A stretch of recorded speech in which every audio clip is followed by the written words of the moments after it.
Hey everybody, Kerbal Global. We're back in Kerbal Space Program. I finally made the transition from KSRSS to the Sol quarter scale mod, and I'm annoyed I didn't do it sooner. The performance increases have been phenomenal. The game runs much more smoothly. The parallax textures look fantastic, and overall the game just looks better and plays better, and I highly recommend it. I think the main barrier to entry for most people is going to be the Volumetric Clouds V5 mod. That is a paid mod. BlackRack has the latest versions behind his Patreon because he works very hard on a lot of the KSP mods, so I'm happy to support mod developers for this game, but that will be a personal choice for you. To explore some of these ground textures, we're just going to do a lunar mission today. I'm aware I haven't done many moon landings or any moon landings on this channel yet, so now's the perfect time. We'll definitely return to Mars again on this channel soon as well, so we can see what the new parallax textures look like on there too. But for now, we're just going to enjoy a nice flight to the moon today. Pretty straightforward mission architecture today. Launching the lander into low Earth orbit, so big lander as you can see. And then we're going to launch a SLS into orbit with the Orion capsule attached. Nothing too complicated, nice and straightforward, and the size of the lander means I can bring a rover down with me and we can have a little drive about as well. The performance increases are what I'm most happy about with this mod. I think it's absolutely phenomenal. The time warping especially is a lot quicker and smoother, so doing these longer missions like going to Mars shouldn't take as long because the time warp will be a lot smoother. You could definitely tell Ballistic Fox, the mod developer, has put a lot of work into optimizing this and making it friendly in terms of performance. KSRSS is a definite downgrade now, I see. Now I've been exposed to the light and the way of the Sol mod. If you enjoy Realism Overhaul or Real Solar System playthroughs, then you'll be pleased to know that Sol has some scaling options. You could play at the default Kerbal size, you could play a quarter Real Solar System, or that Real Solar System times size, which is about 10x the stock game size. Just doing a rendezvous here with the Orion capsule to get to the lander. I've enjoyed taking more cinematic shots. There'll be plenty in this video, and I think they just improve the production quality overall, so you'll have some of those to look forward to as well. Now, since this is a new system mod, I did have to create a new save file, but I copied over all my crafts and I put the Mars spacecraft into orbit with the amount of fuel that it had when I left it last time. So that is a continuation, hopefully quite seamlessly, into the next video where I use it.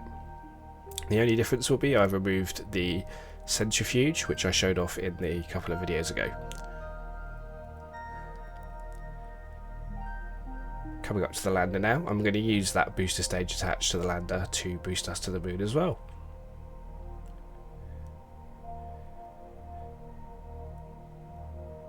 The V5 volumetric clouds look absolutely fantastic from orbit, and they look even better when you're flying through them, which you'll see nearer the end of the video.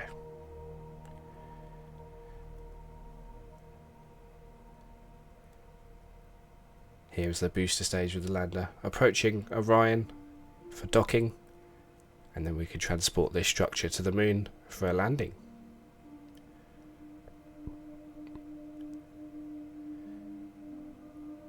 You'll be pleased to know that Principia is also supported with Sol, so there was no need for me to uninstall it with this version of the system. Docked up here, and we're going to lose the second stage of Orion. We don't need the propulsion stage anymore because we're going to be using the lander's booster.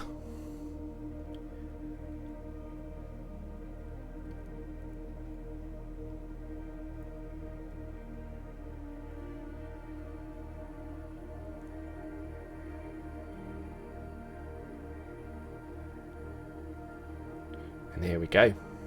Fire up those engines and let's go to the moon.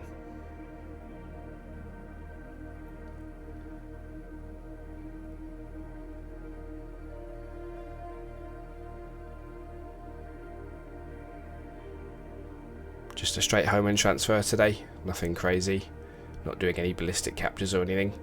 So this is a nice straightforward easy mission. If you're used to this kind of mission in the stock game, it's not going to be much different in Principia.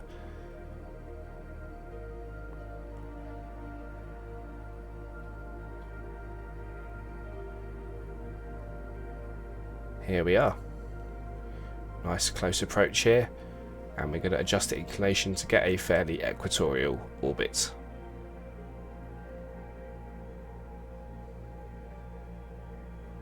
Separating that booster stage now. We don't need it anymore. We can use the reaction control system for some fine adjustments, and we can use the lander's engine to circularize, since that has plenty of delta V on board to complete circularization and landing.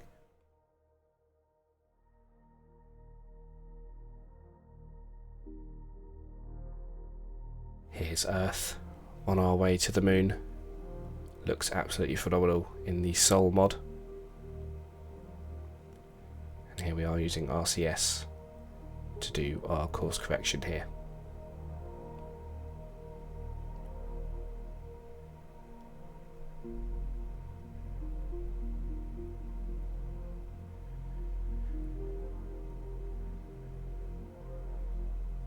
The moon out the window looks absolutely fantastic. And here we are circularizing at our periapsis above the moon.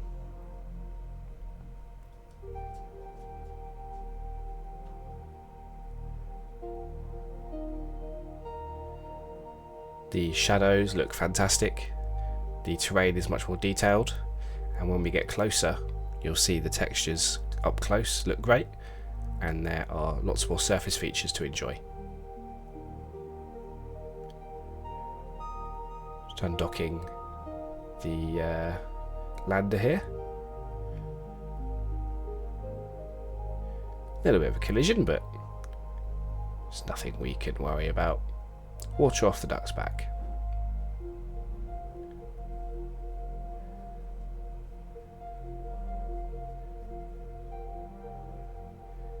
We're going to lower our periapsis near the location we want to land, and we begin our descent.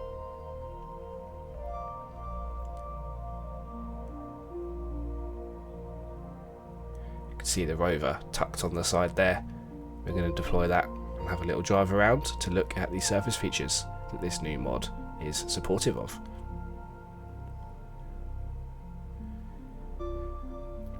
So much delta V on this lander, you can afford to really take your time and choose a perfect landing spot if you so wish. It's the first time I've really tried using lots of structural parts to flesh out the shape of a lander, and I've got to say I'm really happy with how it turned out. There's a little gangway the Kerbals can walk around when they get up the pod on the top, and I use some other structural parts in between each tank to give it a more fleshed out look. Just bringing it down now, arresting my horizontal velocity, and we've had a nice flat area here to bring the lander down in.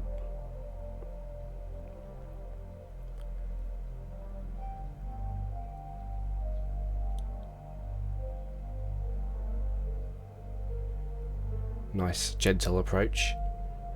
As I said, so much fuel you can really afford to take your time picking out the perfect landing spot.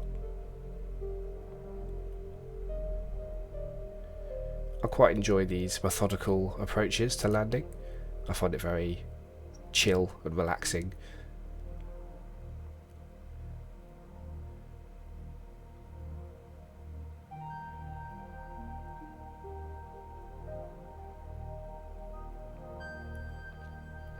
The views out the window in free IVA look fantastic with all the new surface features. And here we are, ready for touchdown.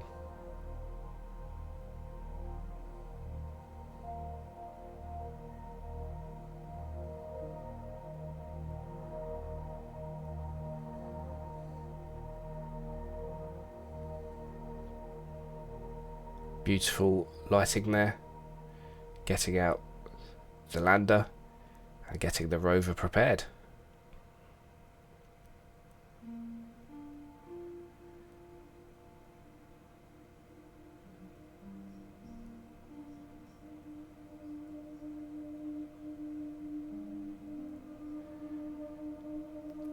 It could be autonomous or driven by a Kerbal.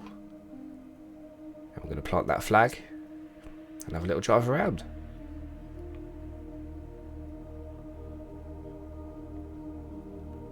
These rocks caught my attention. These would not have been part of KSRSS. This is a parallax feature and they look phenomenal. It really gives more character to the surface.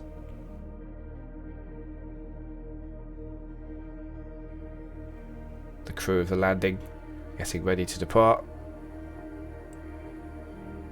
You can see how fantastic the ground looks in FreeRVA. And off we go, back to orbit.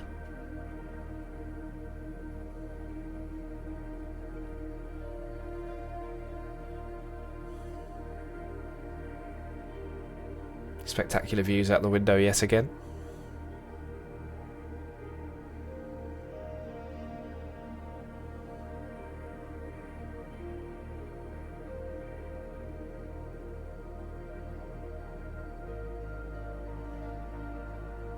Quite off with my inclination here, but around the moon you're not travelling too quickly, so the delta V cost to change the inclination is not too steep, so we can just adjust that no problem and get our rendezvous.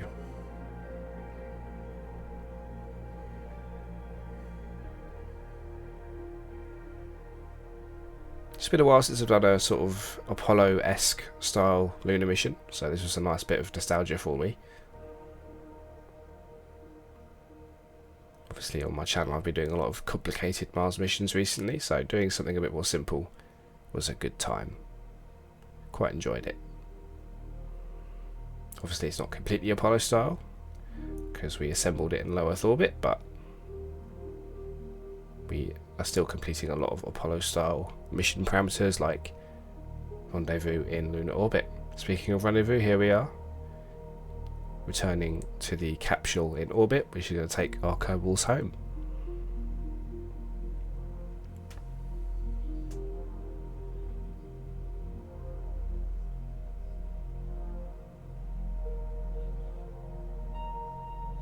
Need to dock up here, and I'm just really happy with how the designs here turned out. I think they both look really clean.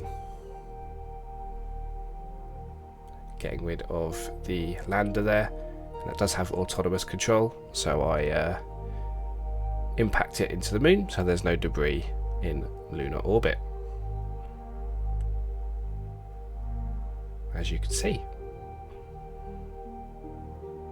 And now we prepare our journey home. Plenty of delta V on board the Orion capsule here to do a return trajectory back to Earth.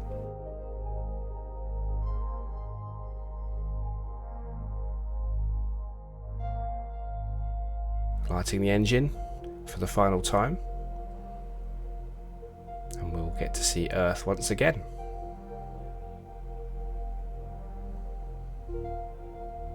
I usually aim for about 35 to 40 kilometers up. That's usually enough to comfortably capture us, and it's not too steep.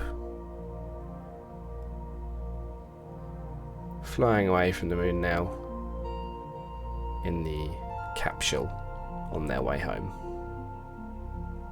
And here we are. Those northern lights look absolutely fantastic, as does the lighting in general. I am using the TU-FX profiles mentioned in my mod list before. I may have to update this mod list if you guys want to try the Sol stuff as well, but you will have to pay for the volumetric clouds mod, as that is a paid mod. Separating the capsule, getting that heat shield ready for re-entry. And the effects are brought to you by the Firefly mod, which makes the re-entry heating look absolutely fantastic.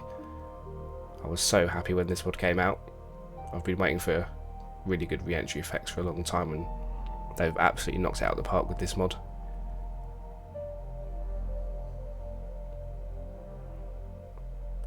See the clouds there have much more shape.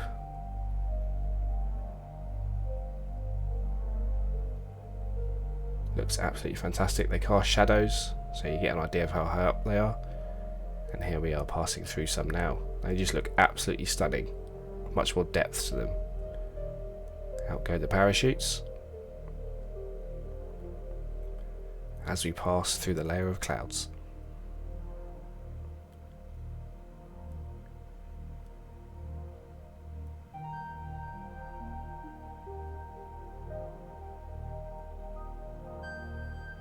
And here we are. There's the logo of the space agency that we're running here. And I hope you enjoyed this nice, relaxing look at the Sol mod for Kerbal Space Program and all the associated graphics mods.